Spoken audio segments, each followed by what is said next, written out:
আলহামদুলিল্লাহ, আমরা চলে আসছি বাংলাদেশের সবচেয়ে গর্বের একটি স্থাপনা, আমাদের স্বপ্নের পদ্মা সেতুতে। এটা পার হয়ে চলে যাব নিজ গন্তব্যে ইনশাআল্লাহ। চলুন দেখি এই অভিজ্ঞতাটা কেমন হয়। এই হচ্ছে টোল প্লাজা, আর এখান থেকেই শুরু হচ্ছে আমাদের সেই স্বপ্নের সেতু পাড়ি দেওয়া। মোটরসাইকেলের জন্য নির্দিষ্ট টোল দিতে হবে 100 টাকা। আমরা 100 টাকা টোল দিয়ে দিলাম।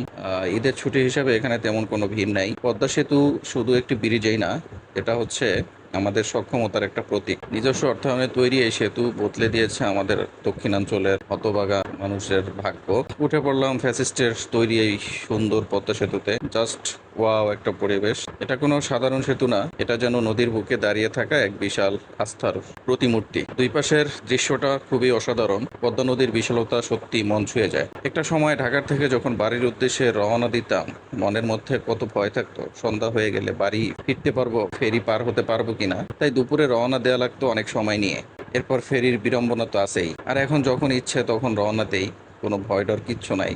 এক সময় না এক সময় পৌঁছাতে পারবো ইনশাআল্লাহ। পদ্মা সেতু হওয়ার পর থেকে যতবার বাড়িতে এই সেতু দিয়ে গিয়েছি, বেশিরভাগ সময় অফিস শেষ করেই গিয়েছি। মানে অফিস শেষ করে তারপরে রওনা দিয়েছি। অনেক দিনের স্বপ্ন ছিল একদিন এই সেতু দিয়ে ইনশাআল্লাহ নিজে পার হব। অবশেষে আল্লাহ সেই স্বপ্ন পূরণ করছে, আর সেটা অসংখ্যবার। পদ্মা সেতুর মাঝখান দিয়ে যখন যাই, অনুভব করি আমরা বাঙালিরা চাইলে আসলে সবকিছুই পারি। যদি দুর্নীতি নামক ব্যাধিটা না থাকতো, এ দেশটা হয়তো স্বর্ণ দিয়ে বাঁধা যেত।